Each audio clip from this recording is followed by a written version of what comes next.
In 2006, the John Birch Society produced a program entitled Immigration Invasion.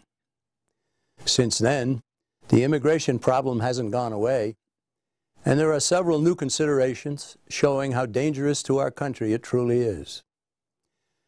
Illegal entrants continue to cross the border into America, but the economic downturn has impacted the number, and several states that have had minor success dealing with the problem have slightly cut into the number already here and into the number continuing to cross our border. But new attempts to deal with the illegal immigration problem by granting amnesty to millions continue to surface. We take a look at these developments as we update what we stated in 2006. To begin, I want to stress the importance of a document that every American knows exists. It's called the Constitution of the United States. Every politician, of course, swears to abide by it, and every citizen should be familiar with it. The first thing to know about the Constitution is that it limits the government, not the people. Toward the end of the Constitution, we find a very important requirement in Article 4, Section 4. It says, "The United States shall guarantee to every state in this Union a republican form of government, and shall protect each of them against invasion." Let me stress that. The United States shall protect each of them, the states, against invasion. Right now, there are somewhere between 11 and 20 million illegal aliens within our borders. Many have entered by crossing the border separating our nation from Mexico. If this isn't an invasion, what is it? Proponents of this mass movement of humans have certainly called it an invasion. Mexican commentator Carlos Loret de Mola celebrated this drastic demographic change in an article for Mexico's Excelsior magazine as far back as 1982. His article carried the title, "The Great Invasion, Mexico Recovers Its Own." Loret de Mola wrote, "A peaceful mass of people carries out slowly and patiently an unstoppable invasion, the most important in human history. It seems to be slowly returning the southwestern United States to the jurisdiction of Mexico without the firing of a single shot by means of a steady, spontaneous, and uninterrupted occupation." When these words were penned by Loret de Mola in 1982, illegal immigration from Mexico to our country was a mere trickle compared to the flood of illegal immigrants now pouring into the United States. The Constitution didn't specify that the states should be protected only against a military invasion. It directed the government of the United States to protect against invasion. And upwards of 11 million illegal entrants constitutes an invasion. The Mexican government has encouraged immigration to the United States, even publishing a how-to comic book that instructs poor and disadvantaged Mexicans the way to accomplish crossing into the United States. Once here, many of these illegal immigrants become propagandized into believing that several Western states referred to as Aztlan should be turned over to Mexico. During the 2001-2009 Bush administration, several proposals calling for comprehensive immigration reform were considered by Congress. Whenever the word comprehensive is used in an immigration bill, it should be understood to mean amnesty. But the amnesty proposal offered in 2006 failed.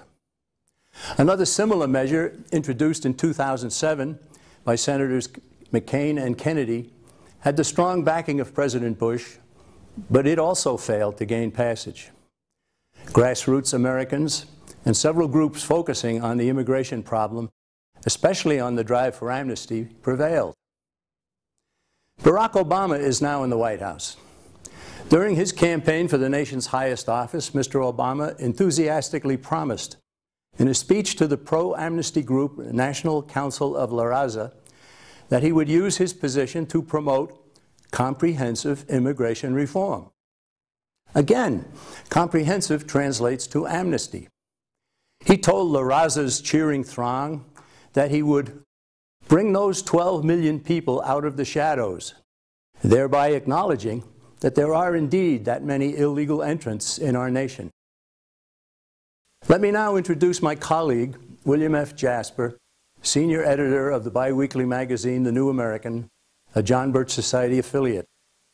Mr. Jasper has investigated Mr. Obama's friends at the National Council of La Raza, and Mr. Jasper has also uncovered who funds La Raza. We have now a huge number of activist organizations here in the United States who exist principally to stir up and agitate these new immigrant populations into anti-American activities, not to assimilate, but to create cadres within the American population that will constantly be agitating for more and more government programs, for more and more civic turmoil. The presidents of La Raza said a few years back, he said, we wouldn't have a Latino or Mexican-American movement in this country without the Ford Foundation. It was brought to the Ford Foundation's attention. Sometimes their trustees or presidents would say, oh gee, we didn't know about that, we didn't realize this. But then when you see that they have people on the board of directors of the Ford Foundations who are actually participants, activists in these organizations, and that they are then continuing year after year, decade after decade to fund these organizations, then you have to be willfully blind to continue to attribute this to ignorance. In late 2009 and early 2010, new comprehensive immigration reform bills were introduced in both the House and the Senate. Both bills immediately attracted a sizable number of co-sponsors. An even newer bill introduced in the Senate by Democrat Charles Schumer of New York and Republican Lindsey Graham of South Carolina is receiving significant attention. But a 2009 poll of 20,000 Americans taken by the respected Zogby firm showed that men and women in virtually all walks of life want enforcement of existing laws to solve the problem. They want the border protected. They want enforcement of laws prohibiting the hiring of illegal immigrants. And they don't want amnesty because they know that previous amnesties mandated by Congress led immediately to more border crossers. Almost all politicians, reporters, radio and television commentators, professors, and others customarily refer to the millions of invaders as undocumented workers, or guest workers, or job-seeking immigrants. But the reality is that the millions who have come here uninvited have thumbed their noses at our laws and entered the United States illegally. Their invasion has produced many serious consequences. The illegal immigrants have created enormous financial drains on states and communities where they have migrated, forced many hospitals out of business because of having to care for immigrants who have no funds. In Southern California alone, dozens of hospitals have closed their doors. Inundated the schools with their children and demanded that they receive instruction in their native language rather than in the language of our nation, English. They have also filled the prisons with their criminal element in highly impacted areas. 30% of federal prison inmates, the perpetrators of violent crimes, are illegal aliens. They have brought with them drugs and other contraband that harms Americans, formed criminal gangs and syndicates that terrorize various communities, refused to assimilate or even to aspire to gain citizenship.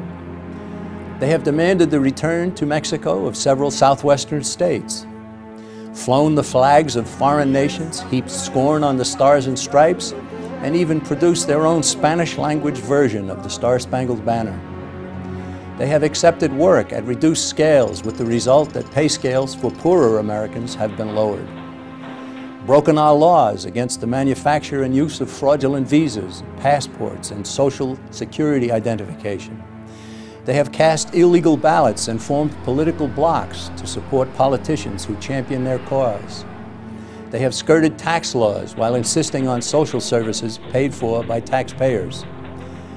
And they have forced the overworked and outmanned U.S. Border Patrol to create a new category of illegal entrants called OTMs, other than Mexicans. These are Arab speakers, Asians, Eastern Europeans, Latin Americans, and others. During the last 4 years, the serious consequences of mass immigration have become more obvious. Numerous state governments are near bankruptcy because of having to provide various benefits to the hordes who have broken into our country and thumbed their noses at our laws. Yet these law-breaking invaders delight in receiving welfare, housing, medical care, education for their children, and other benefits. Illegal immigrants have accepted work at lower pay scales, thereby lowering the wages that can be earned by citizens and legal immigrants who are awaiting citizenship. Added to this development is the severe economic downturn that has left millions of Americans unemployed. Yet, as immigration specialist Robert Rector has concluded, if current laws were enforced, there would be 10 million jobs for legal citizens. Because of our nation's recession, a small percentage of illegals have left our nation. Occasionally, the slight decrease in their number, less than 10%, has been pointed to as proof that the problem is being solved. This is absurd. There are still many millions in our country who should not be here. History shows that amnesty for illegal entrants only encourages more to illegally cross the border. An extensive survey taken in Mexico by the liberal Pew Hispanic Center showed that 40% of Mexico's citizens, that's almost 50 million people, would like to move to the United States. Are we willing to accept all of these people and more into our country? In 1986, Congress passed and the President signed the Immigration Reform and Control Act. It granted amnesty to 2.7 million illegal immigrants who are already here. The politicians who crafted this bill assured opponents that they had solved the immigration problem. They informed fellow legislators and the American people that there wouldn't be any more illegal crossings of the border. But just the opposite happened, as even more illegals started flooding across the southern border. We turn again to William Jasper of the New American Magazine. He has some important perspective about the supposed worth of any amnesty proposal. We have no excuse for falling for another program of amnesty. We know the consequences. We've seen it many times. We have had many different amnesties already implemented in this country. We were told this is going to be a one-time thing. We have several million illegal aliens in this country who we should just give amnesty, let them become legalized, then they'll become productive citizens, they'll come out of the shadows, and everything will be wonderful. Well, we've done this time after time, and what we find out is that as soon as those people are legalized, those people who are here criminally are legalized, we see a chain migration. They bring in more family members, or it encourages people who are completely unrelated to them to come into the country. One amnesty begets another. There's another serious side to the illegal immigration problem. Amnesty rallies frequently include displays with signs stating, "Today we march, tomorrow we vote." Occasionally, children of illegal immigrants show up wearing shirts or carrying signs that say, "Future voter." Eliseo Medina is an executive vice president of the huge Service Employees International Union, SEIU. He was quoted in a recent issue of Whistleblower magazine as follows: "Can you imagine 8 million new voters who care about our issues and will be voting? We will be creating a governing coalition for the long term, not just for an election cycle." Medina, himself an immigrant from Mexico, is also an honorary chairman of the Democratic Socialists of America, the U.S. arm of the Socialist International. The originators of the Socialist International were Karl Marx and Frederick Engels. Leaders in the early 20th century included communist Vladimir Lenin and Joseph Stalin. Gaining ballot position for the 8 million that would surely be influenced by men like Medina would dramatically shift leftward the election results in many parts of our nation. If this man gets his way, the Declaration of Independence will be canceled, the Constitution will become a quaint relic of past history, and the United States would become a mere part of a world government led by totalitarian socialists. When he served in the White House, President George W. Bush legitimized the use of Mexico's matricular consular identification cards for immigrants in America. These cards were then used by illegal immigrants to obtain driver's licenses, open bank accounts, and in some areas where scrutiny was lax, even register to vote. In 2008, career State Department Foreign Service Officer David Simcox published a report claiming that at least 1.8 million and possibly as many as 2.7 million non-citizens had voted in the 2006 election. States most heavily affected by this growing corruption of the voting process include California, Florida, Texas, New York, Illinois, New Jersey, and Arizona. The already serious attack on the voting privilege will only get worse with amnesty. Again, we recommend enforcement of existing laws, including demonstration of citizenship as a requirement to cast a ballot. New amnesty proposals, if passed, will reward upwards of 11 million lawbreakers with the most coveted status in the world, free access to America and the road to full American citizenship. This would reduce to mockery the road traveled by so many who complied with our laws, entered our nation legally, stood in various lines, studied to pass citizenship tests, learned the English language, pledged to obey all of our nation's laws, and gratefully assimilated into the American system. I now declare that each of you is a citizen of the United States. Everyone knows that our nation is a nation made up almost entirely of immigrants. Either we ourselves or our parents, grandparents, great-grandparents, and others came here from elsewhere. None of them wanted anything more than to be free to work, to produce, to keep the fruits of their labor, and to pass on to children and grandchildren the wonderful system of limited government that has made our country the envy of the world. Our ancestors came here legally, quickly learned the language if they didn't already know it, adopted the American culture, and attained full citizenship.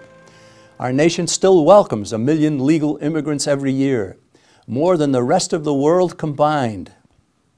But the invaders who have come here illegally are demanding the rights and privileges of citizenship while threatening to destroy the nation. It's a time of war, and it's time to revolt, and it's your time. Invaders are different and should be treated differently.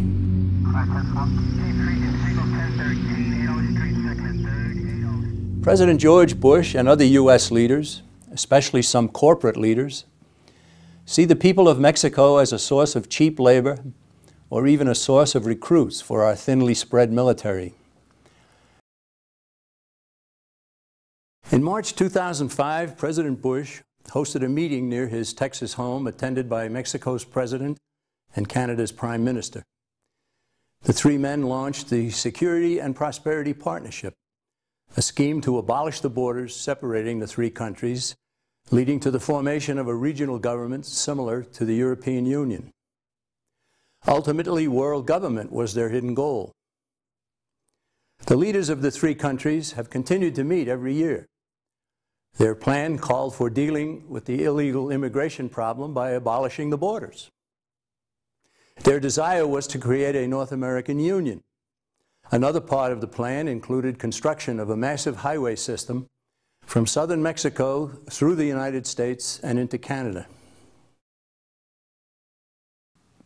The impetus for this revolutionary program came from the New York City-based Council on Foreign Relations. Let's go over a little bit of the history of this subversive proposal. In June 2005, a Council on Foreign Relations task force issued a document entitled Building a North American Community. It calls for a common border around the U.S., Canada, and Mexico. It seeks integration of Mexican and Canadian personnel into our nation's Department of Homeland Security. And it calls for migrant worker programs to be expanded so that any worker from each of these three countries can relocate to wherever he chooses. those 50 million people in Mexico would get their wish. This radical program received additional backing from Mr. Bush and his Mexican and Canadian counterparts when the three met in Cancun in March 2006. If these internationalist plans are implemented, we can kiss the U.S. Constitution goodbye, tear up the Declaration of Independence, and see America converted into a carbon copy of the many previous despotic regimes across the world. As a result of the massive campaign undertaken by the John Birch Society and allied groups, the Security and Prosperity Partnership has changed its name to the North American Leaders Summit, and the planned new massive highway has barely materialized. But agreements dealing with integration of banking, medical services, armed forces, environmental laws, energy policies, and more continue to be concluded. Uncontrolled immigration has destroyed nations in the past. It will destroy ours as well if we don't insist on enforcement of existing laws and rejection of amnesty. Citizenship in our wonderful country is a privilege. Those who are here illegally should be treated as lawbreakers and dealt with accordingly.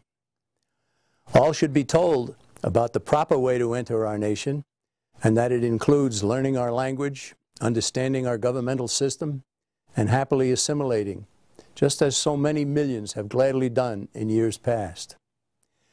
We don't have to accept the invasion of our country by people from other countries. We don't have to lose our country to the internationalists who want to rule the world.